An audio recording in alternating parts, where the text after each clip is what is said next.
There is a kind of silence that only the land knows how to keep. Not the silence of an empty room or the silence that falls after an argument ends, and the words are still hanging in the air between two people who have said too much. Not the silence of a church on a weekday afternoon when the pews are empty and the light comes through the colored glass in long colored columns and settles on the floor with the patience of something that has nowhere else to be. This is something older and heavier than any of those. It is the silence of rock that has watched 1,000 years of human ambition rise and crumble and blow away like ash on a wind that cares nothing for what it carries. It is the silence of a canyon that has swallowed secrets whole and found them easy to digest. May Calloway knew that silence well. She had been living inside it for the better part of 2 years. She was standing on a low ridge just east of the canyon road the first time she spoke aloud in 4 days. The words were not meant for anyone in particular. They rose up from somewhere deep inside her chest, carried on the thin morning air of the Arizona Territory, and disappeared into the pale sky above the red rock country without leaving a mark. Roy always said the land doesn't lie, she said. Only people do. She was looking out at the valley below at the town of Copperline, baking under an indifferent sun at the red and ochre canyon walls that rose beyond it like the broken edge of something enormous, at the small square of earth she had come to think of as hers. Though the law and 3 different lawyers in 2 different states had made it very clear in language that was both precise and final that it was not. She was holding something in her hands, a book old and dark, its leather cover smooth with age and long handling. She held it the way a woman holds something she did not expect to find and does not yet know what to do with, which is carefully with both hands close to the body. But that comes later. All of it comes later. First there is the road. First there is the dust. She arrived in Copperline on a Tuesday in early March of 1887, which was unremarkable in every way except that it was the day her last dollar ran out. She came in from the east on a road that was more suggestion than fact, a pale scar across the high desert that wound between stands of saguaro and clusters of prickly pear and the bleached bones of things that had not survived the crossing. She was riding a mule named Dust, a large iron-gray animal of advanced years, in considerable stubbornness, whose opinion of the journey was communicated through a constant low-level grumbling that May had come to find oddly comforting over the weeks of travel. It was consistent. It was honest. In her experience, those two qualities together were rarer than they should have been. Behind the mule, tied to the saddle horn with a length of braided rope, was a canvas pack that contained everything she owned in the world. It was not a long inventory. A change of clothes worn thin at the elbows and knees from the kind of use that comes from having only one change of clothes. A wool blanket that smelled of campfire smoke, and something she could no longer identify, some combination of desert night air and time. A small tin of axle grease she used on her hands when the dryness cracked her knuckles open, which it did regularly in this country. A folding knife with a bone handle, its blade kept sharp from the habit of a woman who believed that a dull tool was an argument against its own purpose. 3 strips of dried venison wrapped in cloth, which was the last of her food, and which she had been rationing with the grim arithmetic of someone who knows exactly how far the next resupply is.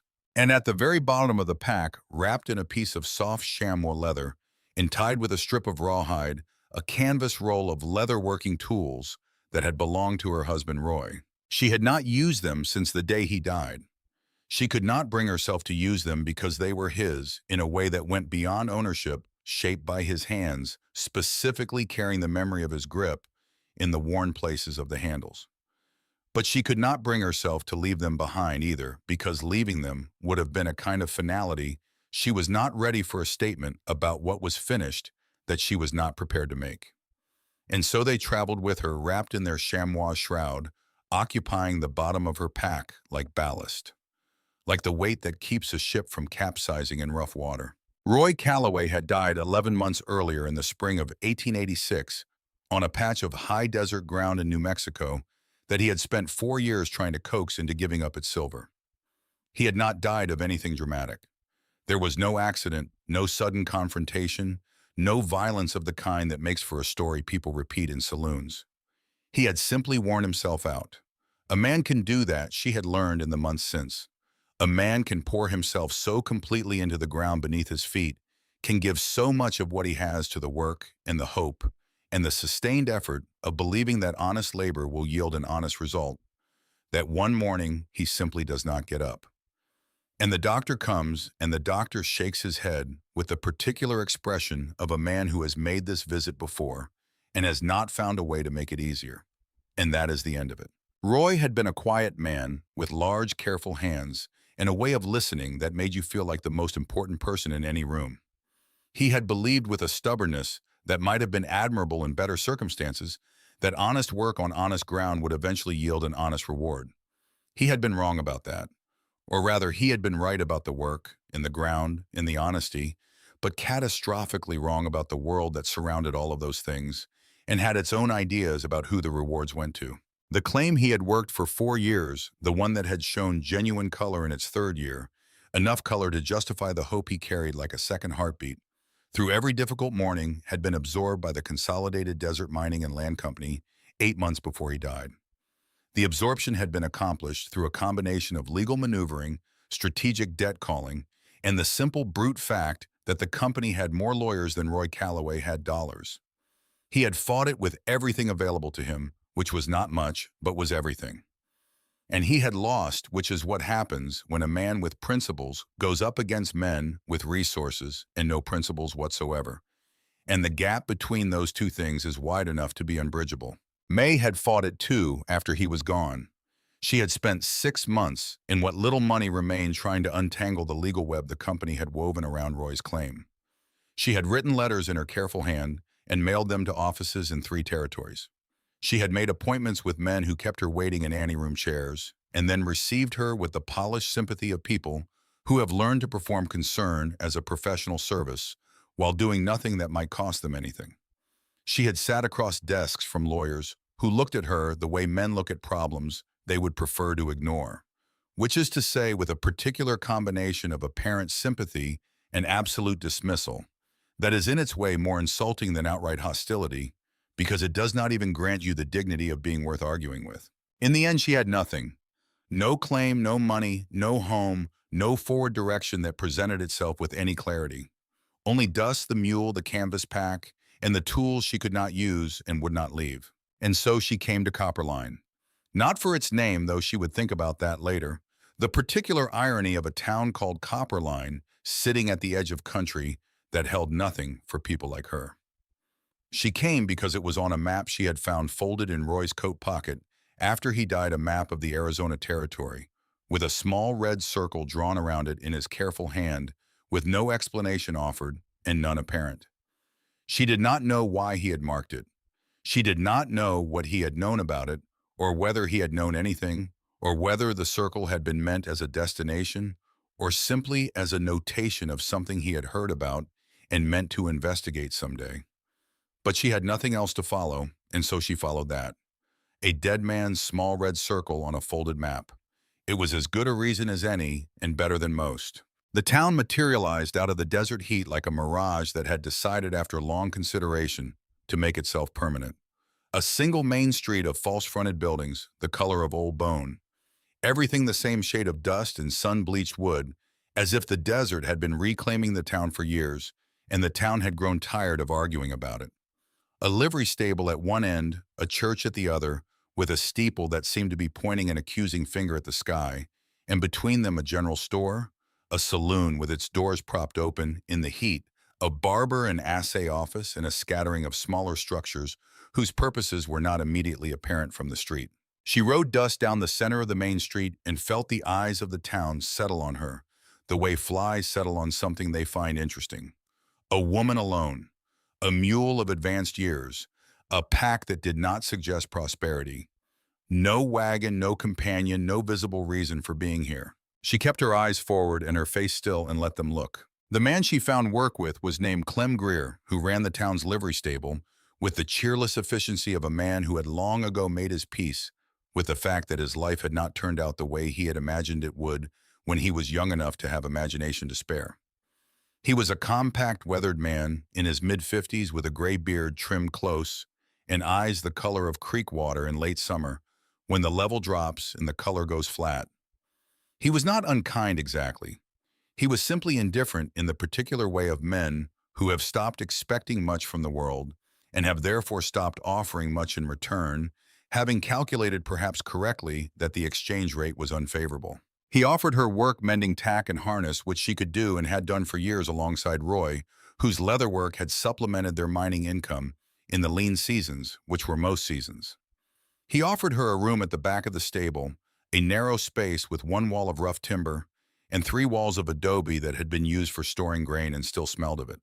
There was a cot with a corn husk mattress, a nail on the wall for hanging things, and a small window that looked out on the corral where the boarding horses stood in the afternoon shade and swished their tails at flies with the mechanical patience of creatures that have accepted their circumstances completely. He offered her a wage that was less than he paid the boy who swept the floors.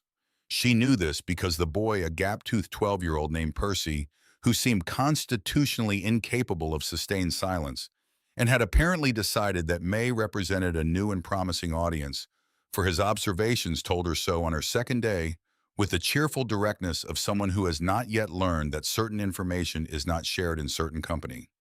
He reported his own weekly wage with considerable pride and no apparent awareness that the comparison might be unwelcome. She took the work and the room and the wage without comment and said thank you, which was the last thing she said for the rest of that day. In the evenings after the stable work was done and Clem Greer had retreated to whatever private arrangements occupied his hours, May would sit in her small room with the smell of leather and horse and old grain surrounding her like a second skin, and she would take out Roy's tools and lay them on the cot beside her. She would not use them. She would only look at them. The awl with the worn wooden handle smooth in the places where Roy's thumb and forefinger had gripped it 10,000 times over the years of his work. The curved stitching needle still threaded with the last length of waxed linen he had worked with, now stiff and darkened with age and disuse.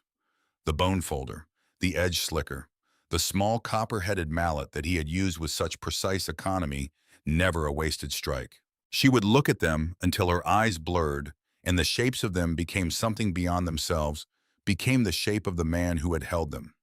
And then she would wrap them carefully back in the chamois leather, and tie the rawhide strip, and lay them at the bottom of the pack, and lie down on the cot, and look at the ceiling, and wait for sleep, which usually came for her slowly and with apparent reluctance, like a visitor who is not entirely sure of their welcome.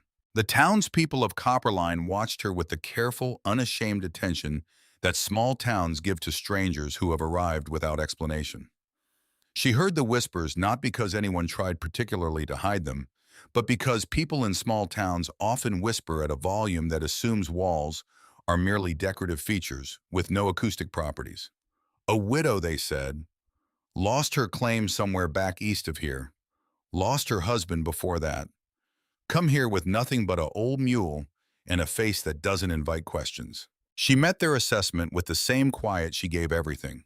She did not correct them, and she did not expand on the story, and she gave them what they gave her, which was very little, and she got through each day by reducing it to its smallest functional components. The pull of thread through leather, the bite of the awl finding its path through tough hide, the small, satisfying resistance of good material before it yields to the right tool applied with the right pressure. These things asked nothing of her but attention, and she had attention to give. She had very little else. Her only real conversations in those early weeks were with Dust, who stood in his stall in the evenings and received her with the patient, whiskered attention of an animal that has decided a particular human is acceptable company. He would nudge her shoulder with his large, soft nose when she came to check on him, and she would scratch the place behind his ears that he valued highly, and they would stand together in the lamplight of the stable without any requirement to be more than what they were. It was she had come to understand a sufficient kind of companionship. Outside her small window each night, she could hear the wind as it poured out of the great dark mouth of Diablo Canyon to the east of town. It was a sound she had noticed on her first night in Copperline, and had not been able to name at first this high and mournful song that rose and fell with the changes of the air, as if the canyon itself were breathing slowly with the breath of something very old and very deep.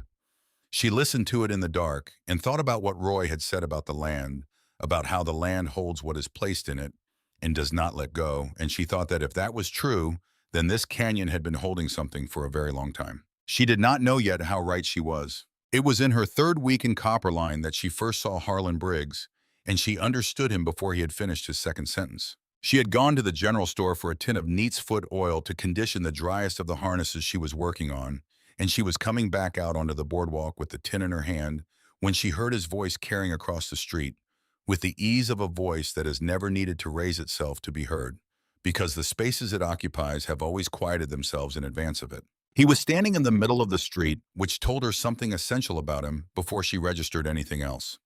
A man who stands in the middle of a street does so because he has decided at some fundamental level that traffic will accommodate him rather than the inverse. It is a small thing and a telling one. He was a large man, not particularly tall, but wide through the chest and shoulders, carrying the accumulated weight of a man who had once been powerful and had since become simply substantial.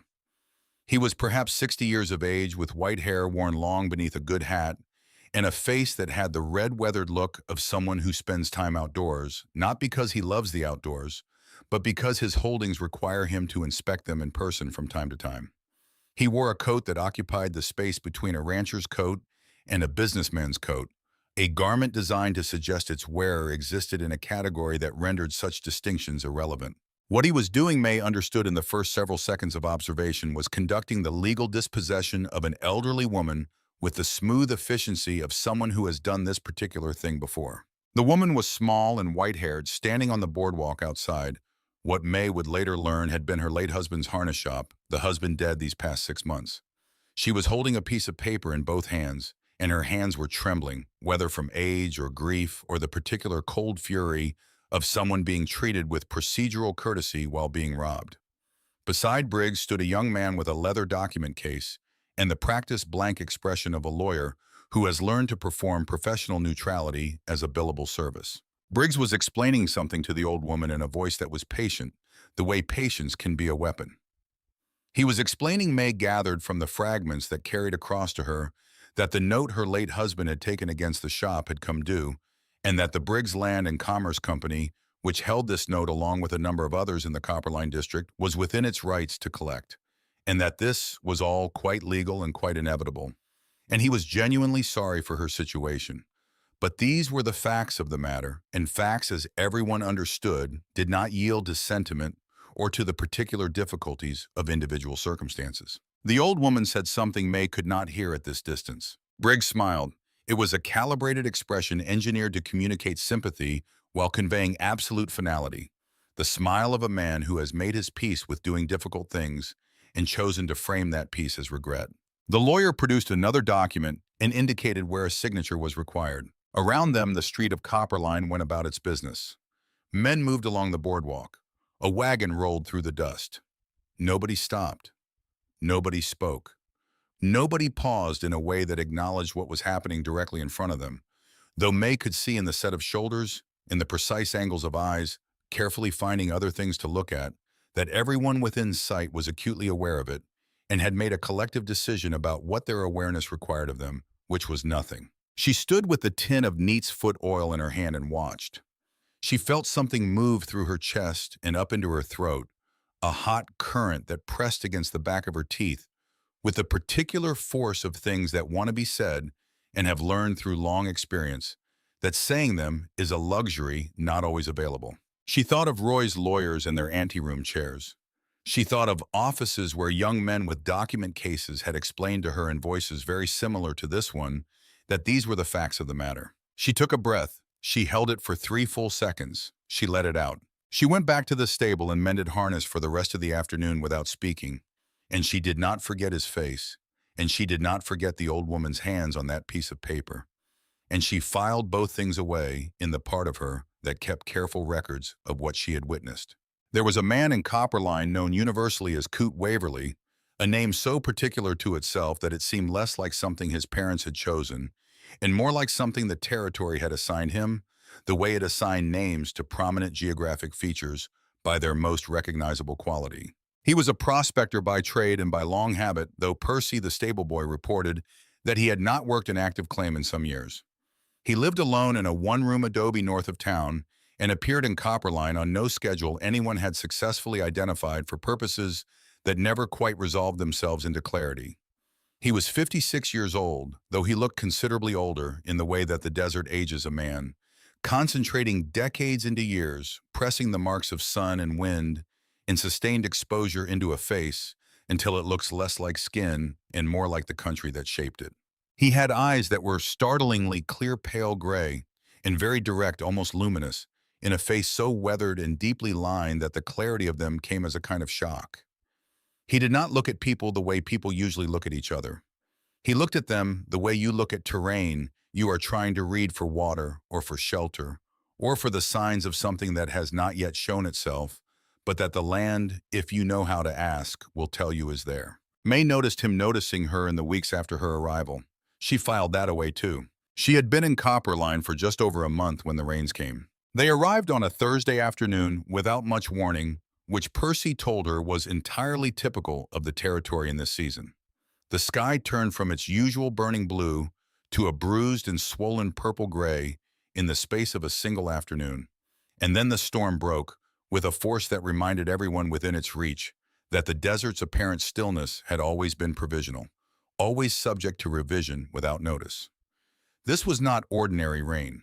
The old-timers called it a gully washer, the kind of rain that does not so much fall as a salt that turns packed earth to rivers in minutes and rewrites the geography of arroyos and canyon floors in hours, rearranging the landscape according to its own priorities without reference to the arrangements human beings have made on it. It lasted 2 days and most of a second night. May sat in her small room and listened to it, to the sustained roar of the water and the percussion of the thunder that seemed to shake the foundations of the stable, to the high altered cry of the wind pouring off the canyon and through the town with a new urgency, as if the storm had found something in the canyon country to say and was saying it at considerable volume. She felt the immense impersonal power of it, the way you feel a thing that is simply too large to be opposed, that must be endured rather than answered. There was something almost restful in that, something that clarified what mattered and what did not. On the morning of the third day, the rain stopped with the abruptness of a decision made. The sun came out on a world that had been taken apart and put back together in ways that were subtly but unmistakably different from how it had been before. New channels cut through old ground. Familiar shapes altered. The familiar made strange, the strange made newly visible. The air was cold and crystalline and smelled of wet rock and creosote and something mineral and clean that had no name, but was the smell of earth after serious rain, the smell of ground that has been opened up and shown what is inside. Clem Greer found May at breakfast and told her to ride the Canyon Road fence line and check for storm damage. He said it with the manner of a man for whom certain tasks exist in a category below his personal attention, which places them naturally in the category of someone else's. May saddled Dust, who had strong views about going out into muddy aftermath conditions, and expressed them in his usual manner, which was sustained complaint followed by uncomplaining compliance, and rode out toward the canyon in the sharp morning air. The canyon road ran along the eastern rim of Diablo Canyon, a great slash in the plateau that dropped several hundred feet to a creek bed below. This morning the creek was unrecognizable, a churning brown river that had forgotten its usual measured self and was running with a violence that was almost cheerful. The red sandstone walls were streaming with temporary waterfalls, white threads of water descending from the rim in long, glittering falls, and the sound of all that moving water filled the canyon with a continuous layered roar. May rode the fence line with her eyes on the post, making notes in her small notebook, recording each damaged section with the methodical attention of a woman who understands that observation is only useful if it is precise. She was not thinking about anything in particular, which was the state she had cultivated over the past year, because particular thinking too often found its way to particular grief, and she had work to do. It was Dust who stopped first. The mule had strong opinions about many things, and he communicated them with reliability in some volume, but his stops were specific, usually triggered by something concrete: a snake smell, standing water ahead, a surface his hooves had identified as untrustworthy. This stop was different. He planted his feet and raised his head and aimed his large whiskered nose at the opposite canyon wall with the focused, held attention of an animal that has registered something at the edge of its perception and is waiting for more information. May looked up from her notebook. The storm had done something to the far wall of the canyon. A massive slab of sandstone, she could see the fresh, pale scar of it clearly in the clean post-storm light, had sheared away from the face overnight, taking with it whatever had been in front of it and exposing what had been behind. The collapse had revealed a ledge, a horizontal shelf of rock, perhaps a third of the way up the wall, that had been hidden behind the fallen slab for as long as anyone had been in the canyon country to notice it. Something was on that ledge. She could see it clearly. The post-storm air had the quality of glass, sharp and perfectly transparent, making the far wall seem closer than the actual distance between them. A dark shape, angular and man-made in a landscape built entirely of organic curves. The long rectangular body, the high driver's box, the skeleton of what had once been a wheel hub. It was wedged between two stone pinnacles at the ledge's far end, canted at an angle that suggested violent arrival rather than deliberate placement. It was a stagecoach. She sat on dust back in the silence that had fallen over this section of the canyon road and looked at it for a long time. Her heart was doing something irregular against her ribs. The wind moved through the exposed frame of the wreck, carrying a faint groan of old timber across the space between them. The sound of wood that has been holding itself together for a very long time and is beginning to remember that it doesn't have to. She knew the story. Everyone in the territory knew the story, the way people know the stories that have been told long enough to become part of the landscape itself, indistinguishable from the rock in the sky. The Blackwood Six, the outlaw stagecoach that had been carrying a fortune in unminted gold from the Mariposa claim up north, intercepted and taken in 1851, and then vanished into the canyon country without a trace. The gold never recovered. The coach never found. For 36 years, people had looked with varying degrees of seriousness, and for 36 years, the canyon had held its answer with perfect patience. Until last night, when the storm that cared nothing for human mystery had simply peeled back the rock that had been hiding it and left it sitting there in the open Arizona morning, waiting to be seen by whoever happened to ride the fence line. She sat very still on dust back and looked at the wreck for a long measured time. Then she looked down. In the mud directly beneath the canyon wall, perhaps 50 feet below the ledge, still sharp-edged despite the rain that had continued for hours after they must have been made, she saw the footprints. Two sets heading toward the base of the wall, one set heading away. Large a man's boot with a distinct heel pattern she registered and cataloged in the part of her mind that kept careful records. The returning prints, she traced them as far as the angle of the road allowed, angled not back toward Copperline's main street, but northeast toward the long ridge where the Briggs main house sat behind its iron fence and its line of sentinel cottonwoods. Someone had been here. Someone had come to the base of this wall in the hours before the storm fully ended. Someone had looked up at what the storm was in the process of uncovering, or had already uncovered, and had gone directly back to the Briggs property. And that someone had not said a single word about it to anyone in Copperline. May sat on dust back and looked at the footprints, and looked at the coach, and looked at the footprints again. She took out her notebook and made a careful, precise sketch of the boot print, capturing the distinctive heel pattern with the attention to detail that her years of leatherwork had trained into her hands. She measured it against her own boot print in the mud beside it and noted the difference.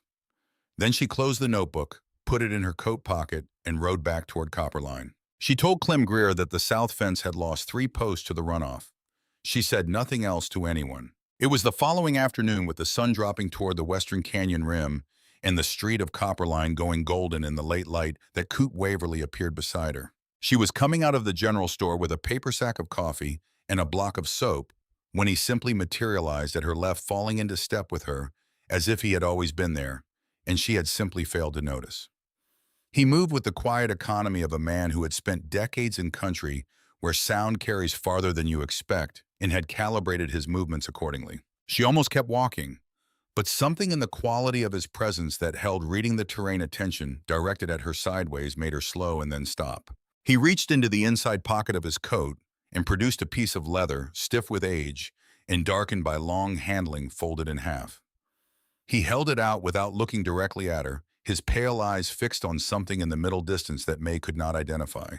She took it. She unfolded it. It was a fragment of a larger document, clearly torn from something more complete. The torn edges, ragged and old. The leather was soft as worn skin and the color of old tobacco. On it, in ink that had faded from its original black to a reddish brown, was a portion of what had clearly been a map. Canyon topography rendered with care and precision, with contour lines indicating elevation changes. And at the torn edge of the fragment, in a smaller and more cramped hand than the map itself, as if written hurriedly or secretly, a notation. EB paid. God forgive us. She looked up. Coot Waverly was watching her now with those clear gray eyes. That is half of what you need, he said. His voice was low and rough, the voice of a man who has spent most of his recent years in his own company and has let the instrument of speech go somewhat unpracticed. The other half shows you where to put your hands when you get there. Where did you get this? She asked. He was quiet for a moment, looking past her at the canyon rim visible above the rooftops at the end of the street. I was there, he said, when it happened, 36 years ago. I was 20 years old and working as a packer out of Tucson, and I was hired for a freight run without being told the full nature of what I was carrying. By the time I understood what was happening, I was already too far into the canyon and too far into the arrangements that had been made. He paused. I saw Edmund Briggs sign a paper. I saw what that paper meant. And I saw what happened in the months that followed to the others who had seen too much. Why are you still alive? She asked. It was a direct question, and she asked it directly because she was a direct woman, and the situation seemed to call for it. A thin expression crossed his face that was not quite a smile. I was young and nameless, and I had already disappeared into the backcountry before anyone thought to look for me. By the time I was findable again, enough time had passed that removing me would have raised more questions than it answered. His voice was flat, recounting this, the flatness of someone who has lived with a fact for long enough that the emotion attached to it has been replaced by something more durable. But I was not free either.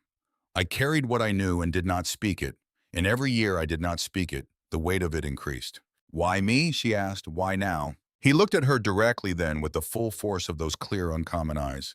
Because I have been watching you since you arrived in this town, he said. The way you work, the way you listen, the way you watch Harlan Briggs's face and don't give him the satisfaction of looking away. He paused.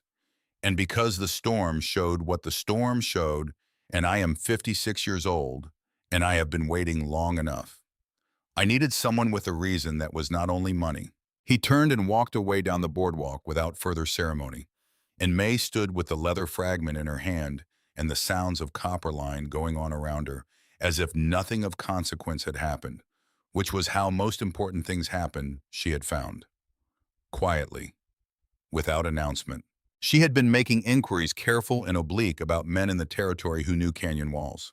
She asked Clem Greer, who told her to stay well out of Diablo Canyon, and offered no further information. She asked Percy, who didn't know but was enthusiastically willing to speculate at considerable length. She asked once at the general store, trying to work the subject into a conversation about the storm damage in a way that might naturally produce useful information. That was when Harlan Briggs made his second appearance in her life. He came into the store while she was mid-sentence, and the room changed around him in the specific way rooms change around men whose authority has been established over sufficient time that it has become environmental. The storekeeper's posture shifted fractionally. The two other customers discovered compelling interests on distant shelves. May continued what she was saying, though the person she was saying it to was no longer fully listening. Briggs stopped and looked at her with the measuring expression of a man assessing the value of something he has not seen before. Then he produced the calibrated smile. "You're Greer's leather woman," he said, statement not question. "I work at the livery," she said. He looked at her for a moment with an expression that was not hostile exactly, but was the next thing along from it in that direction. "I hear you've been asking questions about the canyon," he said. His voice was conversational, and his eyes were not. The room had gone very attentive. "Trying to understand the territory," she said. Her voice was steady. She noted that it was steady and was privately grateful. He nodded slowly with the patience of a man who has all the time available that there is, because time, like everything else in this territory, has historically accommodated him. "The canyon is Briggsland," he said. "Has been since before this town had a name on a map. A woman in your circumstances alone, without particular resources or connections, ought to be thoughtful about where she directs her curiosity." He let a beat pass. The canyon has a long memory, and it does not forgive people who go into it unprepared for what they might find. He held her eyes for 3 full seconds. Then he turned to the storekeeper and resumed a conversation about something entirely different, and May was no longer in it. She paid for her purchases and walked out. Her hands, she noticed when she was on the boardwalk, were trembling very slightly. Not from fear, she told herself. From the considerable effort of holding everything still that had wanted very much to move. She thought about the old woman's hands on the paper. She thought about Roy's lawyers and their sympathetic voices explaining that these were the facts of the matter. She walked back to the livery, and she worked until dark, and she made her decision. She found Ezra Dunn at the blacksmith's forge on a Thursday morning, shoeing a large roan with the focused, unhurried attention of a man who treats every task as if it is the only task currently existing in the world, and therefore worth doing completely. She had heard his name from Percy delivered in the admiring tone Percy reserved for people he considered genuinely interesting, which was a surprisingly useful filter. Ezra Dunn, former federal marshal, worked the territory down south for 12 years, retired out to a small ranch north of Copperline after some trouble that Percy could not specify but clearly considered the interesting kind. Best tracker in the territory, Percy said. Best man on a horse. Best man probably on most things, though Percy acknowledged he was working from limited personal observation. Ezra Dunn was lean of medium height with gray coming in at his temples, and hands that bore the specific scarring of decades of hard and varied work. He was perhaps 45 with the weathered economy of a man who has spent a long time in difficult country and has responded not by hardening against it, but by becoming more precisely himself within it, stripping away everything superfluous until what remained was what was actually necessary. He moved with an efficiency that was not performance. It was simply what happened when a capable person stopped wasting motion. When he turned from the horse and saw May waiting, he showed no surprise. He looked at her with calm gray eyes that were entirely present, the eyes of someone who has trained themselves to see what is actually in front of them, rather than what they expect to find. She told him the story, all of it plainly and in sequence without embellishment or appeal. The coach on the ledge, the footprints and where they led Coot Waverly, and the leather fragment, her own history and her own reasons for being in Copperline. The dead claim and the dead husband, and the particular quality of dead end she had arrived at and was trying with the tools available to her to find a way past. He listened without interruption.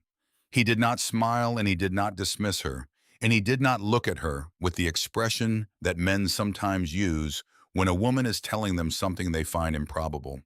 The careful, neutral expression that is performing open-mindedness while privately having already decided.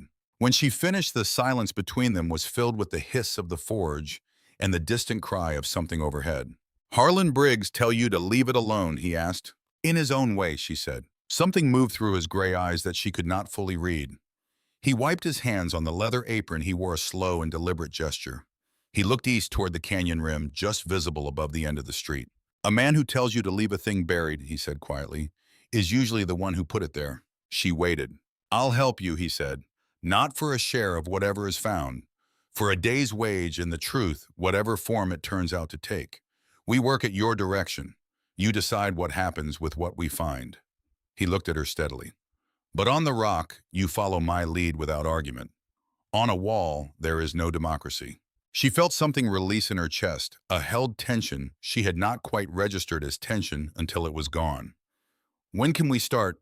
"Dawn," he said. "Come ready to work." She turned to go. "Mrs. Calloway." She looked back. "The footprints," he said, not as a question. "You sketched the boot print." "Yes," she said. He nodded once. "Bring it."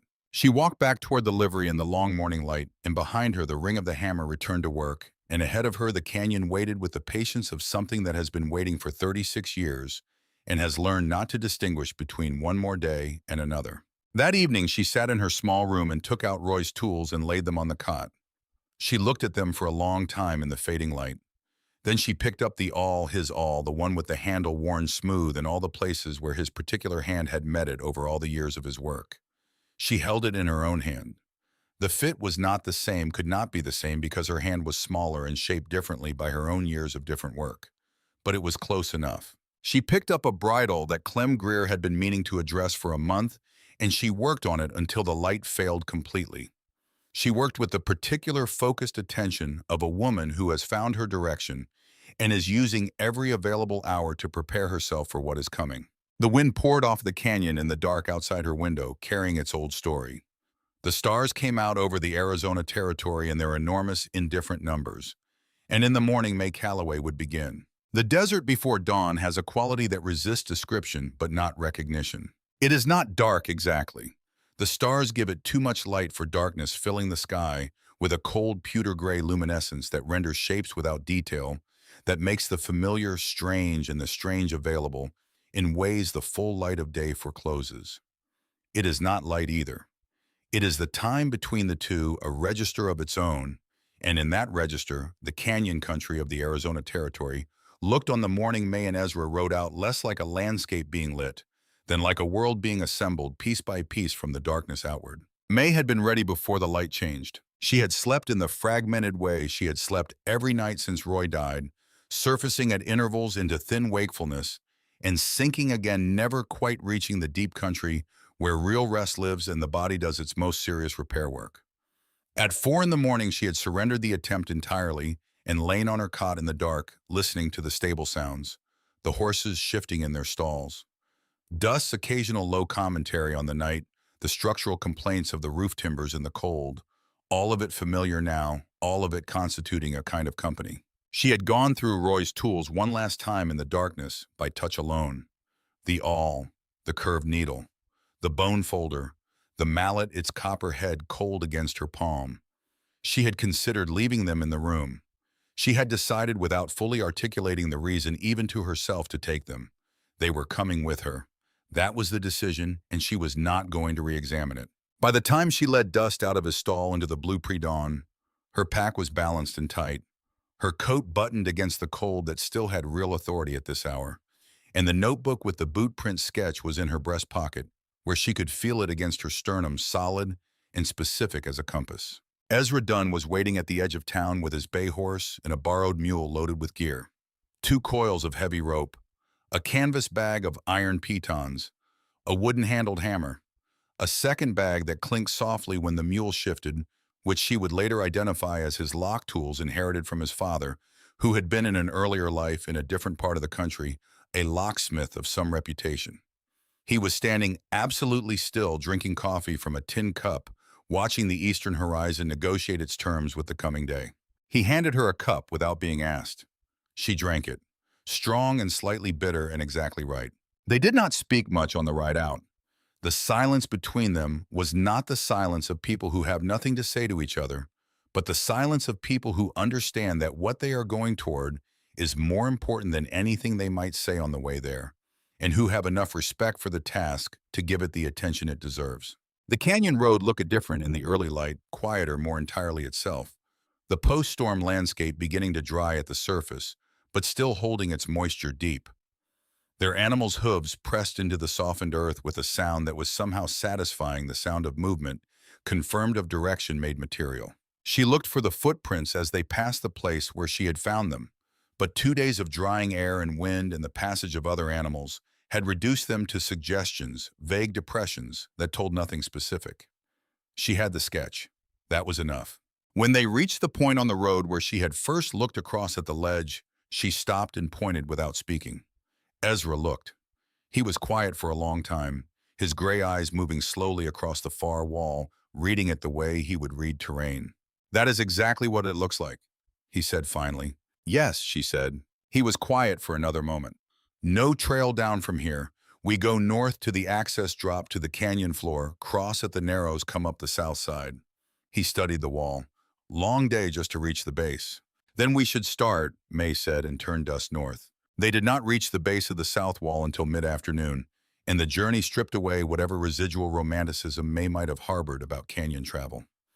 The descent to the canyon floor was 40 minutes of loose shale and precarious footing that required leading the animals by hand and placing every step with complete deliberation. The crossing at the Narrows shocked her with its temperature, the water still running high and fast from the storm coming up past her knees and soaking her boots and the lower half of her trousers and making her breath catch sharply. Dust objected to the crossing with his usual thoroughness and then crossed without incident, which she had come to understand was his standard operating procedure. The south wall, when they reached it, was not a wall in any ordinary sense of the word. Walls have defined edges and comprehensible heights and the implicit possibility of finding a way around them. This was something else entirely. Up close, the canyon face was simply enormous, in a way that bypassed measurement and registered as a quality of the air, an environmental condition you inhabited, rather than an object you could assess from the outside.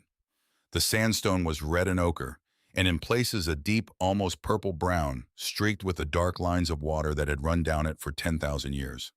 It smelled of mineral and moisture, and something ancient that had no name in any vocabulary May possessed. She stood at its base and looked up and then up further, and then further still, and the ledge was there a third of the way up the wall, with the stagecoach clinging to it like a dark and broken fossil preserved in the stone. She was so focused on the wall above her that she almost walked directly into the man sitting on the flat rock at its base. Coot Waverly was there.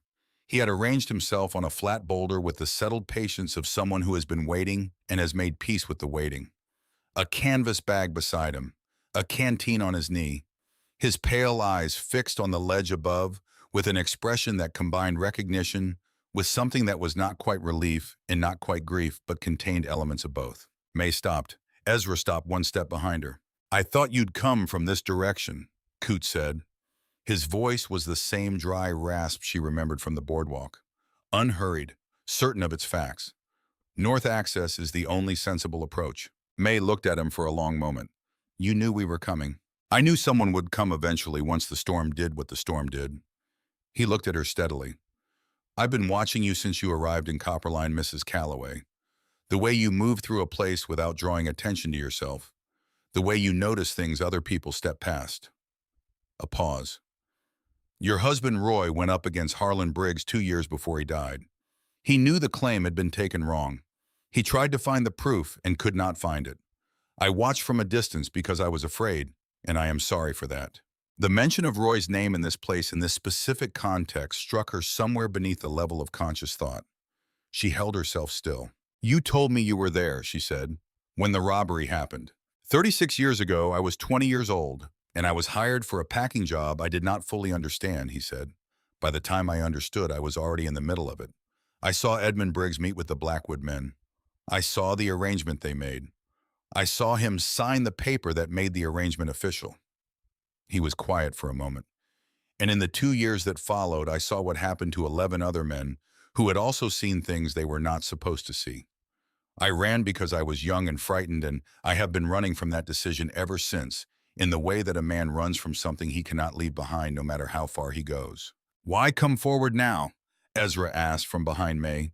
His voice was even no judgment in it. Coot looked at him. "Because I am 56 years old, and I have been carrying this for 36 of them," he said. "Because the storm did what the storm did, and Harlan Briggs sent a man to look at what it uncovered within hours of it happening, which means he knows and will act. And if someone with a legitimate claim does not act first, the whole thing disappears again for another generation." He turned back to May. "And because I chose to give you half that map for the same reason I am giving you the other half now. I needed someone who had a reason beyond money. You lost your husband to the same man who is sitting in the house his grandfather's crime built. You have standing, you have motive, and from what I can tell, you have nerve." He reached into his canvas bag and produced the second fragment of the map. May took it and held it against the first piece aligning the torn edges. They fit together with the precision of things that were made as one and have been waiting to be reunited.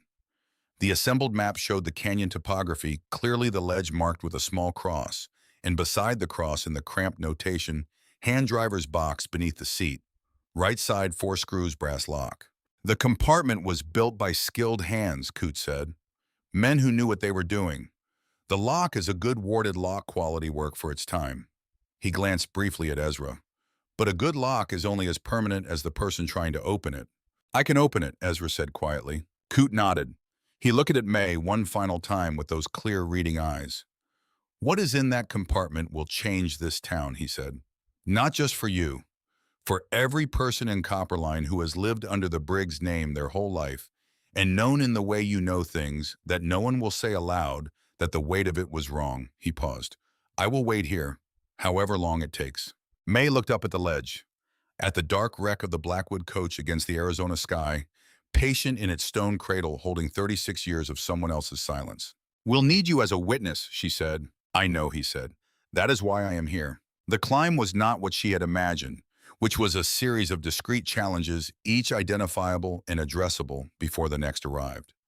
The reality was continuous, each movement immediately generating the requirement for the next the wall, a conversation that did not pause long enough for her to gather herself between exchanges. Ezra went first, moving with the slow, deliberate grace of a man who has learned that in vertical terrain, patience is not a personality trait, but a survival strategy. He tested every hold before committing his weight to it, drove pitons at intervals with the minimum force necessary, threaded the rope with practiced economy. He found the route in the wall the way water finds a route by reading what is available rather than demanding what is not. He called down instructions that were minimal and precise. 3 points of contact, always. You move one limb, the other 3 are solid. Don't look at where you're going. Look at what is directly in front of you. The rope is stronger than your certainty that you are about to fall. Trust it. May followed in his path, clipping her harness to each piton as she reached it using the holds he had identified.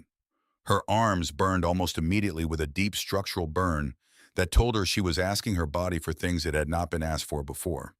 The sandstone was rough under her fingers, which provided purchase, but it was also unpredictable at the edges of holds, crumbling sometimes under a grip that had seemed secure, requiring constant reassessment and immediate adaptation. She did not look down. She had made herself this promise before the first step off the canyon floor, and she kept it focusing on the texture of the rock in front of her face, on the precise shape and depth of each hold, on the small, ancient fossils pressed into the sandstone at face level, the preserved shapes of things that had been alive before this canyon existed. At roughly 60 feet, Ezra stopped. May. His voice was controlled, but there was something in it that had not been there before. I need you to stop. She stopped. She had 3 solid points of contact, and she kept them. My right wrist, he said.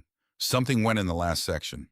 I can manage the rope, but I cannot drive the next batons with that hand.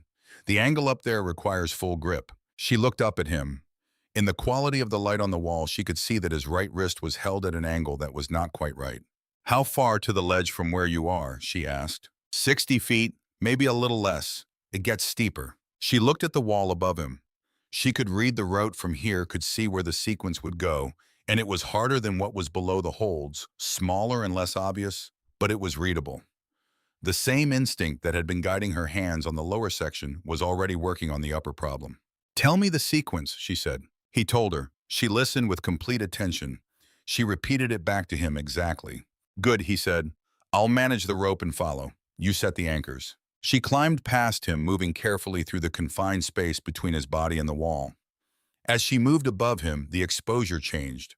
The sense of space below her became suddenly present and immediate, and she felt a cold rush of awareness that she had been successfully suppressing for the past hour. She pressed it firmly aside. She looked at the rock.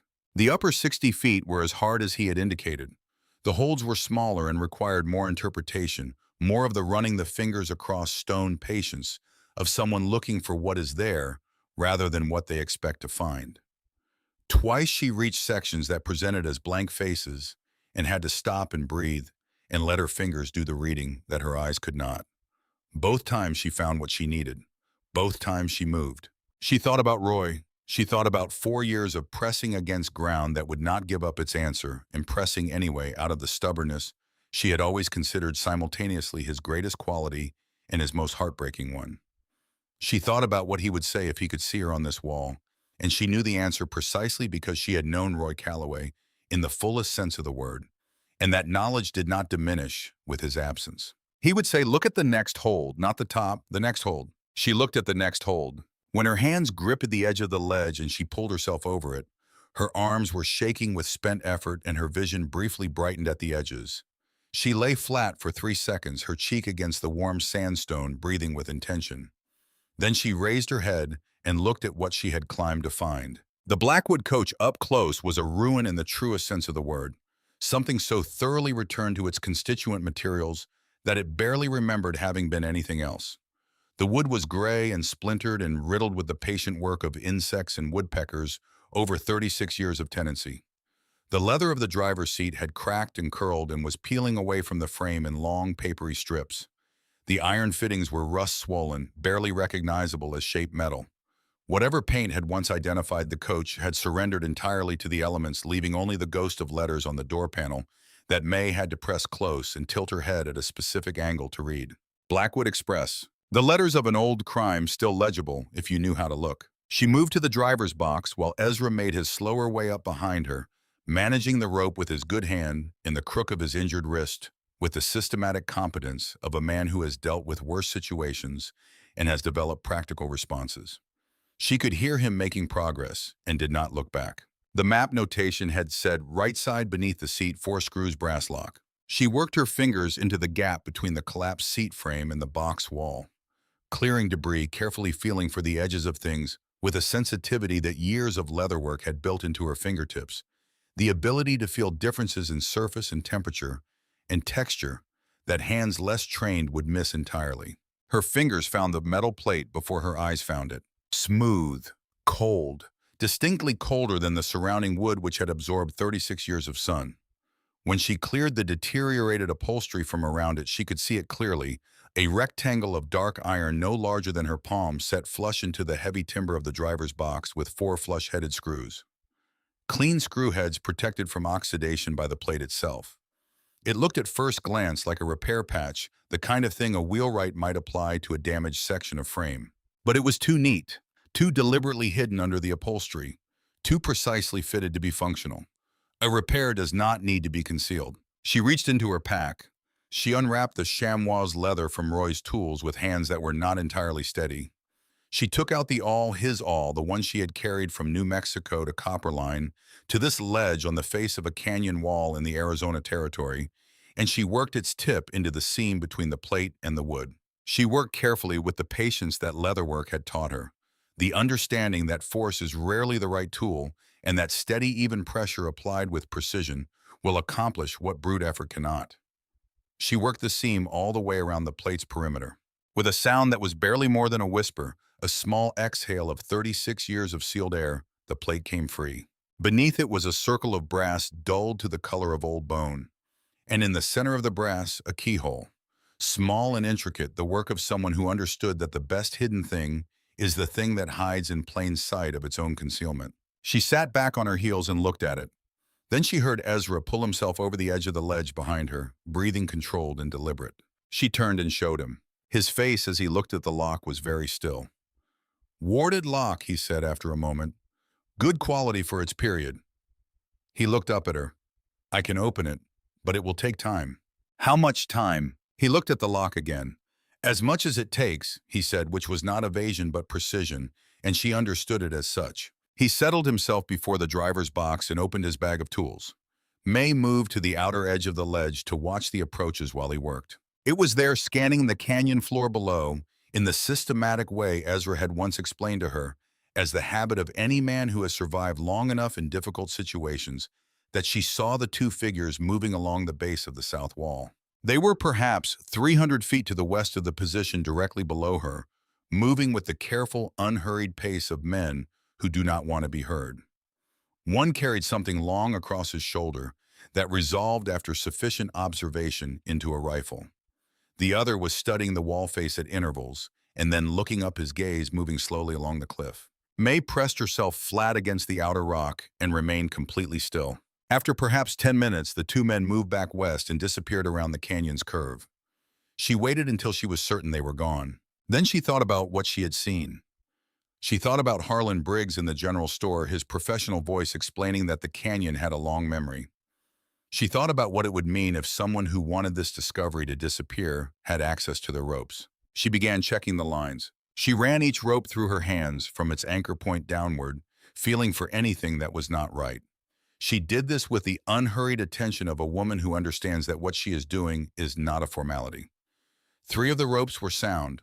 The 4th, the main descending line, the heaviest rope that their exit from the ledge would depend upon, felt different in one specific section. She almost missed it. The difference was subtle, not a clean cut, but a compression, a place where something sharp had been applied across the fibers without completing its work.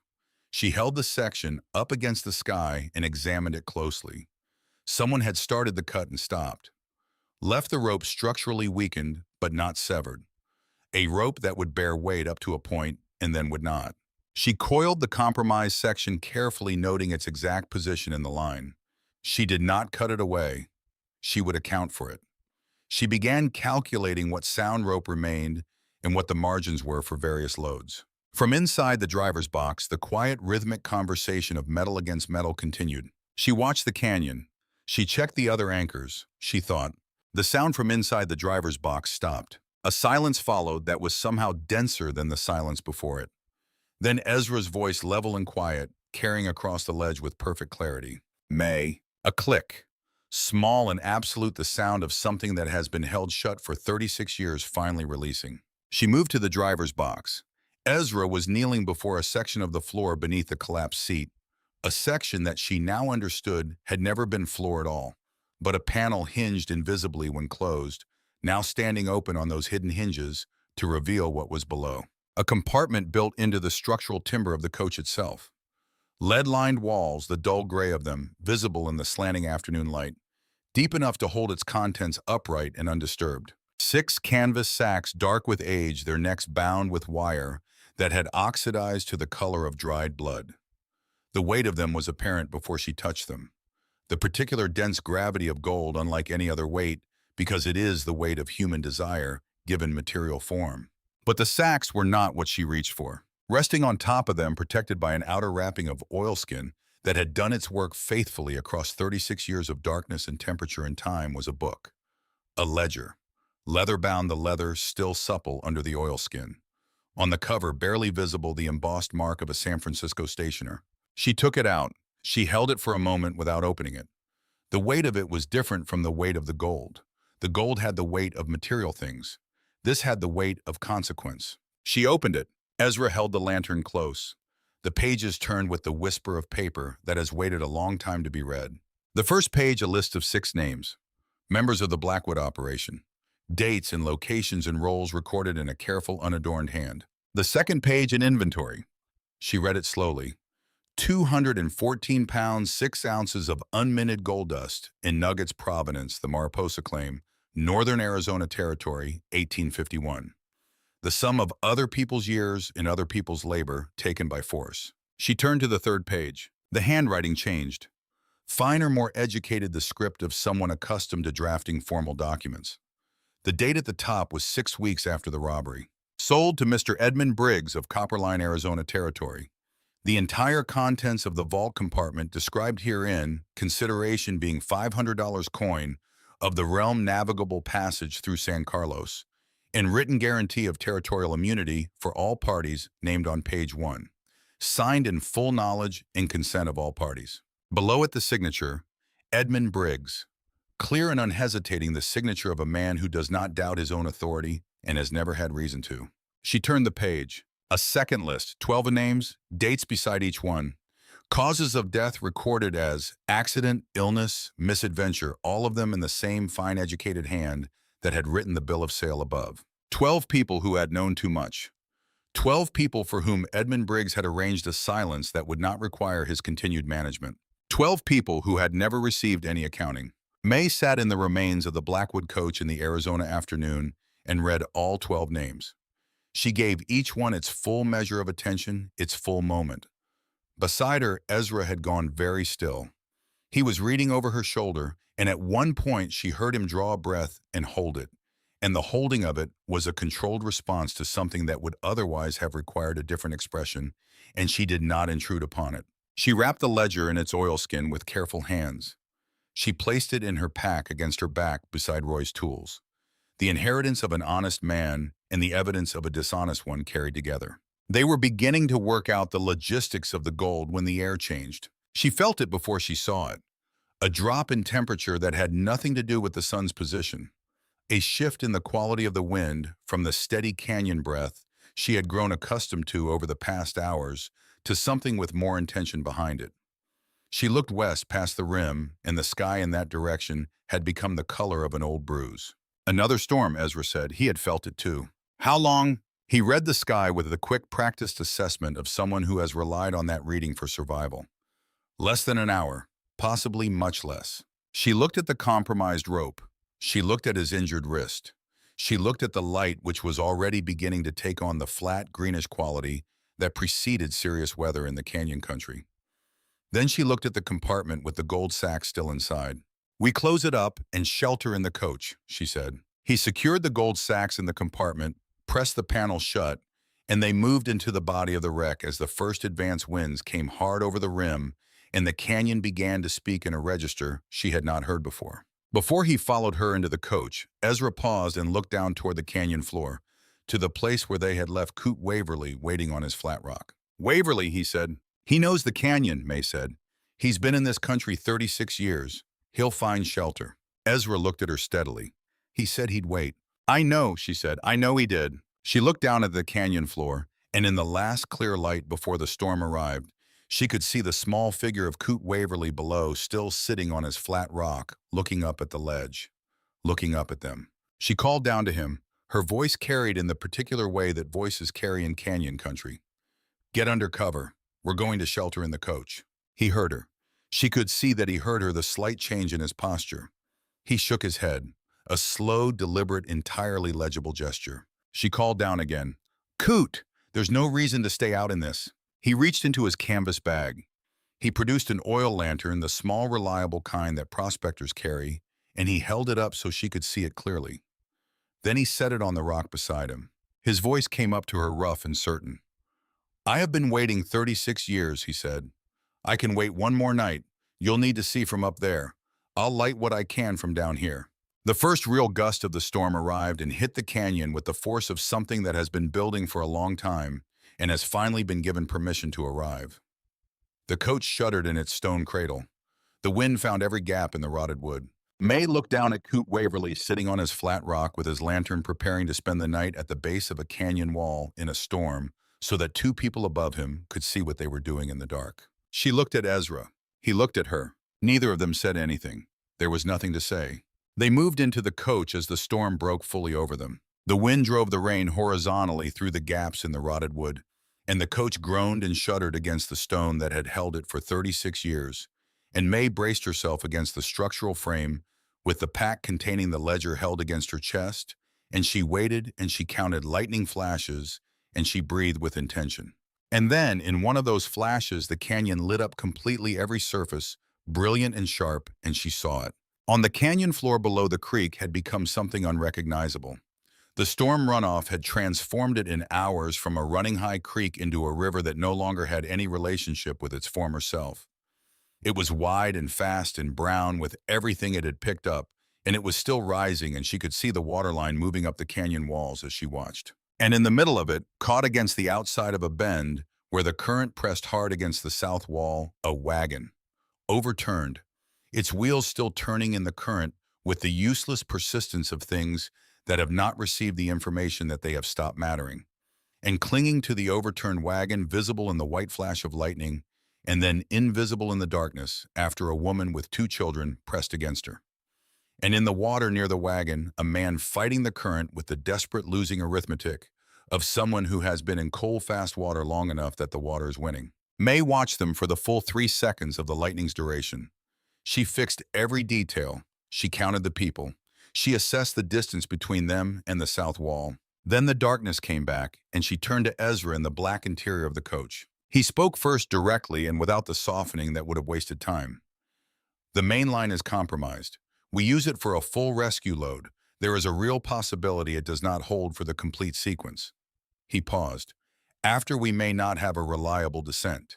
She heard the thing he was not saying, that he was not telling her not to do it, that he was only telling her what it would cost. She held the pack with the ledger against her chest.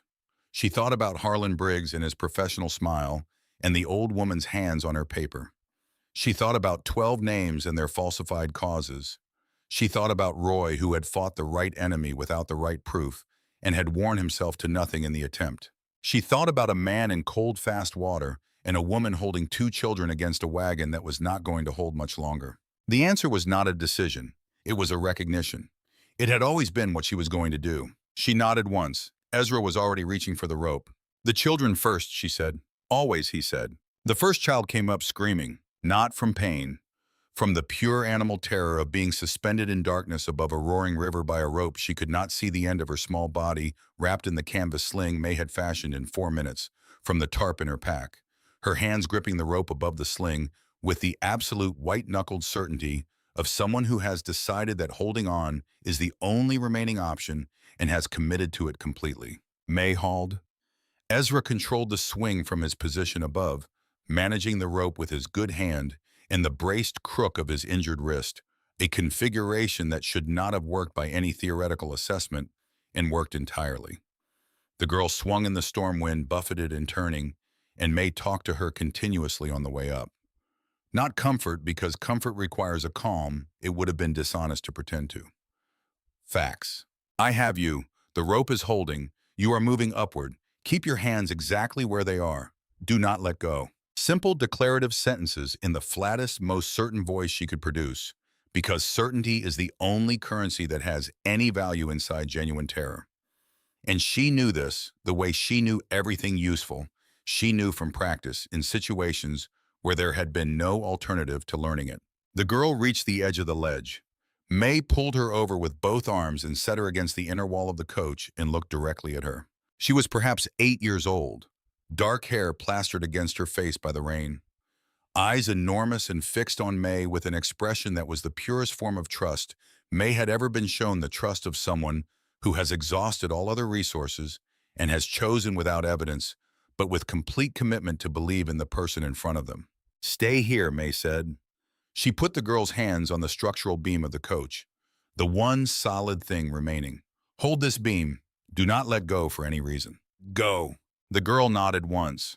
Her hands closed around the beam. What is your name? May asked. Clara, the girl said. Her voice was steadier than May expected. Clara, May said. You did exactly right. Stay put. She threw the sling back into the darkness below. The second child, a boy of perhaps 5, came up differently. He had gone silent in the way that very young children sometimes go silent when the world has exceeded their capacity to process it. A stillness that is not peace, but its opposite. A system temporarily suspended. He came up without sound, his small hands on the rope, his eyes open and fixed on nothing May could identify. And when she lifted him over the edge and held him against her chest for 3 seconds, she felt his heart beat against her own, very fast, very present, insisting on its own continuation. She held him for exactly those 3 seconds. Then she set him beside Clara, who immediately, and without being asked, put her arm around him, and May threw the sling back down. The mother was harder. Panic had partially overridden her ability to follow instruction, which was the most human possible response to her situation and the least useful one. May could hear her voice coming up through the storm, fragmented and high-pitched, and could feel the erratic movement transmitted through the rope as the woman below fought each gust of wind by instinct, which was the wrong response, and by instinct, which was the only one available to her. Stop moving, May said at full volume, directing it downward. You are fighting the wind. Stop fighting it. Let the rope take you. A pause in the movement. Then it resumed. Stop, May said again with the specific authority of someone who has decided that their voice is going to accomplish this. Be still, right now. Let go of everything except the rope. The movement stilled. Good, May said, and she and Ezra pulled together, and the woman came over the edge, shaking so profoundly she could barely stand, and May caught her by both forearms and held her upright, and looked directly into her eyes. Your children are here, May said. Right here. They are safe. The woman turned. She saw them. Clara still holding the beam with one hand and her brother with the other. Something in the woman's face that had been held rigid by the extremity of the past hour simply released all at once, the way a knot releases when the right pressure is finally applied to the right place. And she went to her children and gathered them against her and made sounds that were not words and did not need to be. May turned back to the rope and looked down. Judge Arden Pruitt was visible in the intermittent lightning below, clinging to the wedged wreckage of his wagon, where it had caught on a projecting shelf of rock on the south wall, the only thing that had kept him above the water. The shelf was keeping him above the river's reach, but barely, and the river was still rising. He was injured, that much was clear from the way he held himself, one arm pressed against his ribs, his movements deliberate and labored. He was a big man, broad through the chest and shoulders, and May looked at the rope and calculated, and the calculation came out to a number at the edge of what was possible. The compromise section, she said to Ezra, not a question. At the margin, he said after the pause that meant he had actually thought about it, rather than providing comfort. If he can take some of his own weight during the critical section, if we maintain a steady rhythm, if the wind doesn't gust during the wrong moment. She looked at the sky. The storm had passed its peak.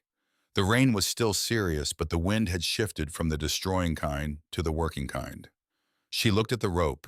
She looked at her hands. Clara, she said, The girl looked at her. I need you to help me hold this rope. Stand here beside me and hold when I say hold, and let out when I say let out. Can you do that? Clara looked at the rope, looked at her mother who was listening and nodded, looked back at May. Yes, she said. She came and stood beside May and put her hands on the rope. Good, May said. Here we go. It took 20 minutes, and May did not think about the compromise section during those 20 minutes because thinking about it would not change its properties and would change hers. And she needed everything she had for the rhythm of the hauling and the management of the swing and the ongoing instruction she directed downward to guide Pruitt's movements on the wall. He was climbing where he could, using his good arm and his legs to take weight off the rope during the sections where the wall gave him purchase, and she could feel the difference when he was carrying himself and when he was not. He was a disciplined man in a situation that required discipline, and he was providing it, which was what she needed from him, and he seemed to understand this without being told. When the rope passed through the compromise section, she felt it. A subtle wrongness in the tension distribution, a small give that should not have been there. She tightened her grip. She did not change her rhythm. Beside her, Clara held on. The section passed. The rope held. Pruitt's hand came over the edge, then his arm. Then his face gray with effort and wet with rain, and May dropped the rope and grabbed his wrist. And Clara held the line, and Ezra had his good arm braced to take weight. And Pruitt's wife released her children long enough to add herself to the effort.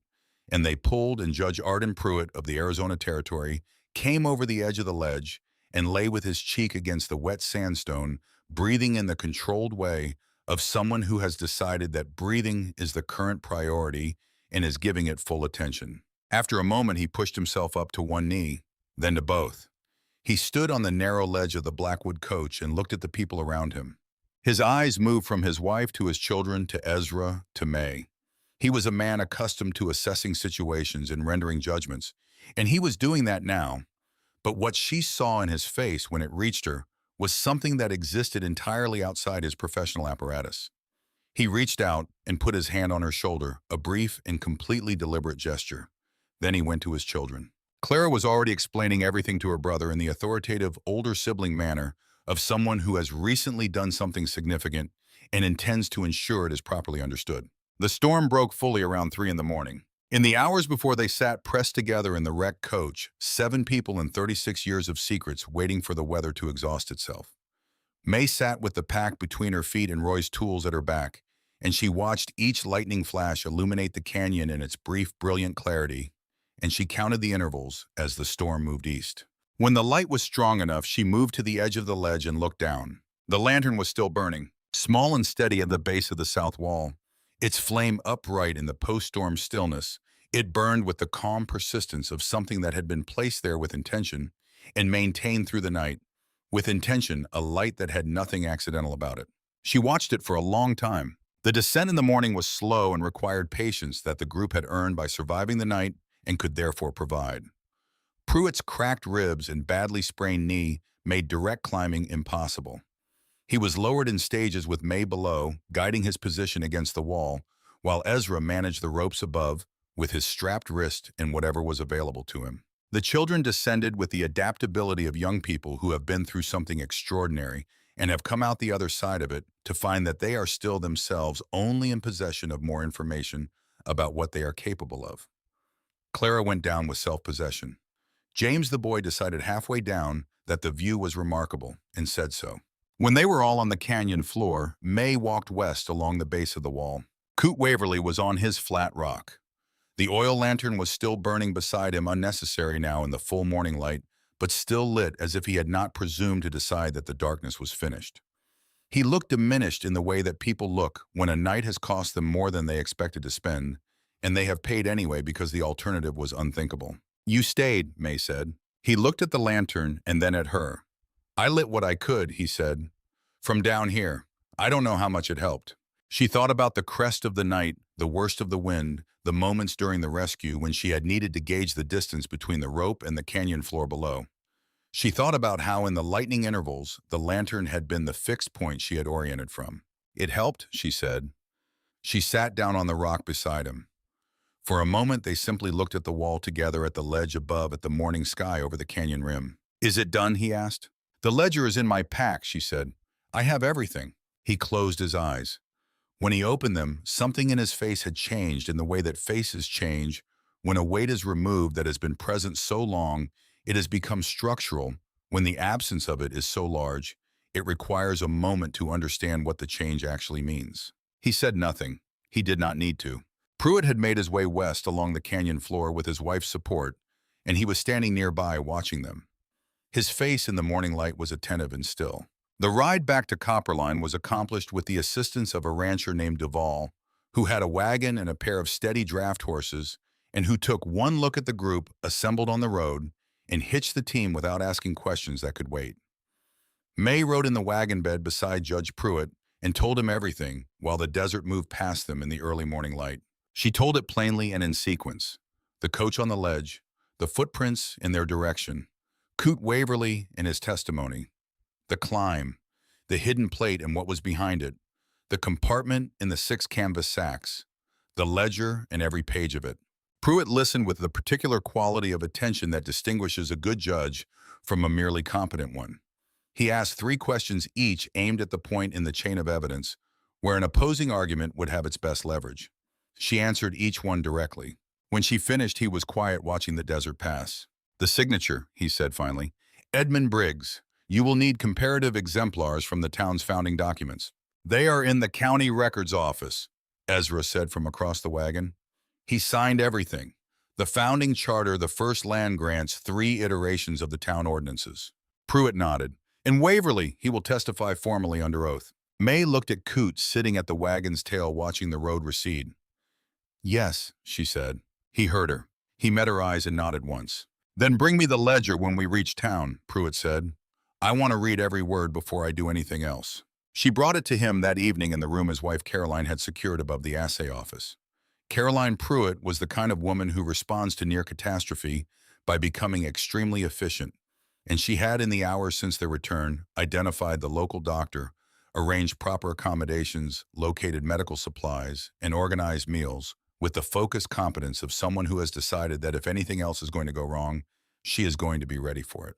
When she opened the door to May, she looked at her for a long moment, this slight weathered woman with canyon dust still written into the lines of her face. Then she stepped back and held the door open. Pruitt read the ledger by lamplight slowly with the careful hands of a man who understands that some documents are irreplaceable and handles them accordingly. He read the inventory, he read the bill of sale, he read the list of 12 names and their falsified deaths. When he finished, he set the ledger on the blanket beside him and looked at the ceiling for a long moment.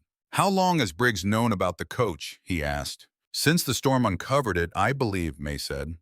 "The footprints suggest he sent someone within hours, and he said nothing to anyone. He told me the canyon was Briggs' land and suggested I direct my curiosity elsewhere." A faint expression crossed Pruitt's face. "He threatened you." "Carefully," she said, with complete deniability. He looked at her steadily. "I would like to speak with Coot Waverly tomorrow morning, and I will need the ledger secured with me tonight." She looked at the ledger lying on the blanket beside him. She had carried it down a canyon wall and across the canyon floor and had not released it from arm's reach in 20 hours. She picked it up and placed it in his hands. "Take care of it," she said. "Mrs. Calloway," he said, and something in his voice made her meet his eyes. "I will take care of considerably more than that." 3 days later, Coot Waverly died. He went quietly in the morning in the room above the assay office where he had been moved from the canyon floor. May was there. Ezra was there. The doctor who had been straightforward about what was possible had come and gone. Coot had spoken very little in those final days. His body, which had been spent in the service of the night at the canyon wall and the decades before it was settling its accounts. He had slept most of the time. On the last morning, he opened his eyes and looked at May for a long time with those clear, pale eyes that had seen too much and kept it too long and had finally, in the time remaining to them, seen something better. She had brought the ledger and set it on the table beside him that morning, where he could see it, where he could see that it existed, that it was here, that the thing he had waited 36 years to see done had been done. He looked at it. He looked at her. He nodded once, a slow and deliberate gesture, the nod of someone confirming something with themselves. Then he closed his eyes. Within the month, Pruitt's audit would reveal that 3 current land titles in the Copperline district had originated directly from the Blackwood transaction.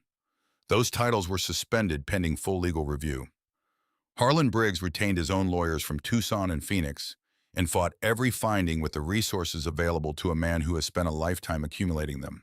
But some things cannot be fought with money, and some things cannot be fought with lawyers. And the one thing that cannot be fought at all is the moment when the people who have been willing to pretend something isn't true stop being willing. The proceedings were held 4 days later in Copperline's town hall, which was filled past its comfortable capacity and then past its total capacity, with people standing along the walls and in the doorway and on the boardwalk outside, where Percy had appointed himself the official relay of information to those who could not see inside. May sat at the front with Ezra beside her. The chair where Coot Waverly would have sat was empty. Harlan Briggs arrived with his lawyers and 2 men from his household and settled himself with the composure of a man who has never been seriously required to account for himself in 60 years of life and does not expect today to be the exception. He looked at May when he entered, and the look he gave her was the same look from the general store of the professional assessment and dismissal. She held his gaze until he looked away. Pruitt presided from a chair, his injured leg extended before him, his voice carrying the authority that does not require standing to be felt. He presented the ledger. He described its recovery. He called Coot Waverly's written and sworn testimony, which Pruitt had taken at the man's bedside 2 days before he died, and read it into the record in full. Then Briggs' lawyer rose. He was skilled. May had been expecting skilled because Harlan Briggs had the resources to purchase skilled, and he had done so. The lawyer moved through the weaknesses in the case with professional precision. The age of the events, the death of the principal parties, the interested nature of all the living witnesses. He was calm and thorough, and when he turned to address May directly, he had the contained energy of someone executing the final movement of a prepared strategy. He spoke about her late husband's claim, about the manner of her arrival in Copperline, about the word desperate, which he used twice in the gentle, regretful voice of someone who wishes the facts were different. He said that a woman with nothing to lose might find reasons to see what was not there, and might find reasons to interpret ambiguous documents in ways that served her interests, and that the court ought to weigh her testimony accordingly. The room was paying close attention. She could feel Copperline on her, the full weight of its accumulated attention, every person in the building, measuring something against something. She let him finish completely. She let the silence after him hold for a moment. Then she stood. She did not look at the lawyer. She looked at the room, at the faces she had been seeing for 6 weeks, the faces of people who had moved past an old woman on a boardwalk, with their eyes carefully averted, who had heard Harlan Briggs explain the facts of the matter, and had concluded that facts do not bend to sentiment. She opened the ledger to the page she had marked. She began to read the 12 names. She read them slowly, one by one, giving each one its full and unhurried moment. After each name, she read the date of death and the recorded cause. After each name, she paused. She was not performing grief. She was simply giving each name what it was owed. She was on the 7th name when she heard it, a sharp intake of breath from the right side of the room. The involuntary sound of someone receiving information that rearranges something fundamental before they have had any opportunity to prepare themselves for it. A man in his mid-40s, a rancher she had seen at the general store, was on his feet. His face had the color of someone who has just understood something they cannot ununderstand. He was staring at the ledger with an expression May recognized from the inside. He said one word, just one, the 7th name. "That was my father," he said. The room went absolutely still. Not the quiet of people being polite. The quiet of people who have stopped having thoughts, because what they just heard has temporarily displaced the capacity for thought. May looked at him. Then she looked at Harlan Briggs, whose composure had undergone a change that his professional face could not entirely contain. The color had gone out of it.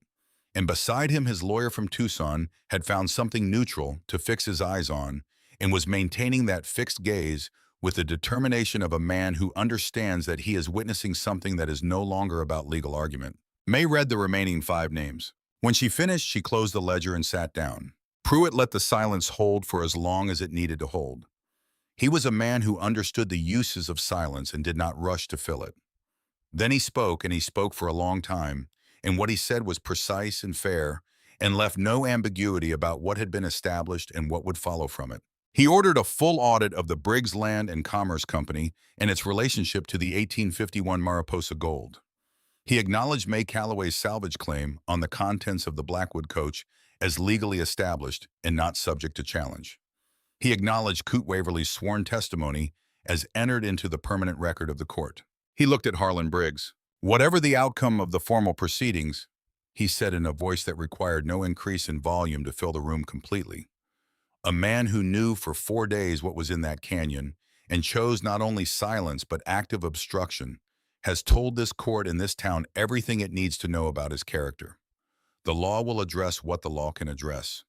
The rest the town already knows. Within the month, Harlan Briggs left Copperline. He did not announce the departure. One morning, the iron fence around the main house was closed and the cottonwoods stood in front of it without anyone to look after them, and the town did not discuss it much. The audit continued in his absence. 3 land titles were suspended. 2 were eventually returned to the families from whom they had been taken. The old woman who had stood on the boardwalk with shaking hands received the deed to her late husband's harness shop in the mail on a Thursday morning in May.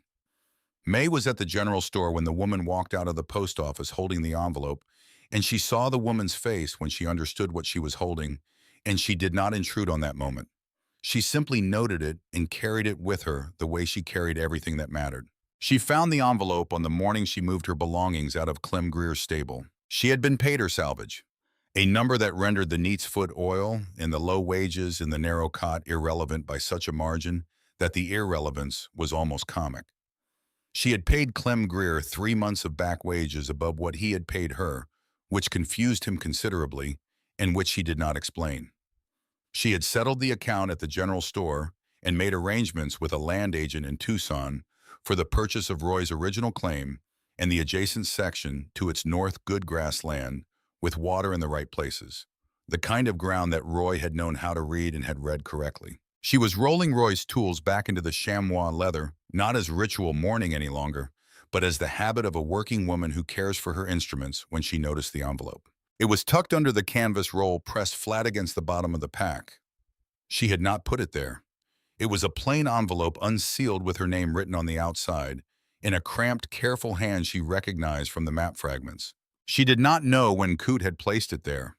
Perhaps at the base of the canyon wall in the moment before they had begun to climb when her back was turned and her eyes were on the rock above. Perhaps earlier. It did not matter exactly when. What mattered was that he had and that it was here. She sat on the cot and opened it. Inside was a single sheet of paper, the writing slow and deliberate, the hand of a man for whom writing had never come easily, but who had taken the time this required. "Mrs. Calloway, your husband Roy went up against Harlan Briggs 2 years before he died. He knew the claim had been taken wrong, and he tried to find the proof of it. He could not find it. I watched from a distance because I was a coward, and I am sorry for that. He was a good man who fought the right enemy. He just did not have what you found. I chose you because when I watched you in this town, I saw what I had seen in him. Honesty that does not calculate its cost before it pays. The land your husband worked is good land. It was always good land. It was only held wrong. I hope you hold it right. C.W." She sat on the cot in the room that smelled of grain and horse and read the letter twice through. Then she folded it carefully and placed it in the breast pocket of her coat next to the notebook with the boot print sketch against her sternum where she would be aware of it. She finished rolling the tools. She tied the rawhide strip. She placed them in the pack with the care she had always given them, and the additional care of someone who now understood completely what they meant and what they had always meant, which is to say not only Roy's hands, but the accumulated intention of his life. The argument he had made with his years that honest work on honest ground was worth doing, and that the proof of this did not depend on whether the world rewarded it. She had found the proof, in a ledger on a cliff, in the faces of 12 names read aloud, in a room full of people who had needed to hear them, in the weight of solid ground under her own boots. She shouldered the pack and carried her things out to the corral, where Dust was waiting with his large iron-gray ears oriented toward her in the particular way that meant he had opinions about whatever came next and intended to share them at the earliest opportunity. She saddled him. She tied her pack. Ezra Dunn was waiting at the edge of town with his bay horse and a wagon load of pine lumber, good straight-grained wood that smelled of sap and mountain air. He had been out to the land north of town for 2 days, beginning the preliminary work on the fence line, the one that would mark the boundary between what had been 2 separate properties and would, in the understanding of anyone who spent time observing the arrangement of labor and decision-making, be understood as something more integrated than that. He did not offer a greeting, and she did not require one. They fell in together on the road north, the mule and the bay horse finding a common pace without negotiation, the loaded wagon following with the steady creak of good wood bearing an honest load. The morning was everything that mornings are in the Arizona territory after the rains have moved on. The sky a deep and saturated blue that the desert earns only in the aftermath of water. The air cleaned of everything provisional, the colors of the rock and the scrub, and the distant canyon walls vivid in a way that felt like an argument for paying attention to the world. They reached the land at mid-morning. It was everything that Roy had known it would be, which was the same as saying it was everything May had trusted it would be, because Roy's knowledge of land had been one of the things she had trusted most completely. The grass was good grass, thick and dark-rooted, the kind that comes back from drought in hard seasons, because it has learned over long generations to go deep. The water ran where it should run. The soil had the dark and serious color of ground that will support what is asked of it if what is asked is reasonable, and the asking is consistent. They worked through the morning, Ezra setting posts with the steady competence of a man who does not waste motion. May tamping them with the weight of her whole body and the specific technique she had worked out on the first day of this project, a rhythm they had established without discussion, in the way that shared work establishes its own rhythm between two people who are paying the right kind of attention to each other. The pine post went in straight and stayed straight. The fence line extended itself across the morning one post at a time, marking the boundary of a thing that was genuinely hers. At midday they stopped in the shade of the large cottonwood that stood near the creek, the one Roy had marked on his map with a small circle, the one she had thought of as a landmark, and had come to think of as something more than that. May leaned her back against the bark, which was rough and deeply furrowed and warm from the morning sun, and looked out at the valley in its afternoon light. The land spread before her in the particular gold of an Arizona afternoon, the kind of light that makes everything it touches look like it has always been exactly where it is and has no intention of being elsewhere. She could see the line of the fence they had built and the line of the fence remaining. She could see the place where the house would go against the east-facing slope that would give it shade in the afternoon and morning light, in the hours when morning light matters most. She could see the creek and the cottonwood shadow across it, and beyond it the open pasture ground with its good grass, the grass that Roy had identified from a distance and had been right about. Ezra sat beside her. He was quiet for a time, which was characteristic, in which she had come to find not empty but full the quality of presence that does not require speech to be present. He looked at the same land she was looking at, and she understood that he was seeing something in it, that the sight of honest ground honestly held meant something specific to him that she did not need to have explained. He reached out and took her hand. His was rough in the way that hands are rough after a long life of specific work, the calluses in the exact places that his particular labor had put them. Hers was the same, the patterns different, because her work had been different, but the quality of the roughness identical. The roughness of someone who has used their hands for things that mattered and has the evidence of it written permanently into their skin. They fit together in the way that things fit when they have been shaped by the same essential process, even if the specific forms are different. He looked out at the valley for a long time. Then he said Roy would have liked this land. She thought about that, about the red circle on the folded map, about the letter in her breast pocket, about the man who had spent his last years fighting the right enemy without the right proof, who had somehow, in the patient and indirect way of careful people, arranged for the proof to reach the right hands after he was gone. He did like it, she said. That's why he circled it. Ezra turned and looked at her. He knew you would follow the map, he said. She considered this for a moment, the full weight of it. The map in Roy's coat pocket, the small red circle, the town she had come to not for its name, but because it was the only direction available. And what had been waiting here in a canyon wall, in a ledger, in the long patience of a landscape that holds what is placed in it and does not let go. He knew me, she said simply. The cottonwood moved above them in the afternoon wind off the canyon, its leaves making the specific sound that cottonwood leaves make in a light wind, which is the sound of something alive and unconcerned and entirely at home in its place. The creek talked steadily below the bank. Dust was grazing at the edge of the good grass with the complete and uncomplicated contentment of an animal who has arrived somewhere adequate and has no plans to leave it. May looked at the land, her land, land that Roy had never stood on, but had somehow in the careful and indirect way of a man who understood both ground and people put in her path. She thought about Coot Waverly and the lantern burning at the base of the canyon wall through the whole of a storm night, the willingness to light what he could from where he was, which was all anyone could do, and which turned out to be enough. She thought about Clara's small hands on the rope. She thought about 12 names read aloud in a room that needed to hear them. She thought about what it cost to carry something you are afraid to say, and what it cost to say it, and what comes after the saying, which is this. This valley in the afternoon light, this fence line going straight across good ground, this quiet man beside her who had traded his interest in reward for his interest in truth and had found on the other side of that trade something worth keeping. The land did not lie. Roy had said that, and he had been right in the way that honest people are. Right not in spite of the difficulty of the world, but through it on the other side of it, in the place the difficulty eventually opens onto if you do not stop walking. The land held what was placed in it and gave back what it received and asked only to be worked with honesty and tended with care. And in return, it offered the thing that cannot be purchased or inherited or acquired through lawyers and document cases and professional smiles.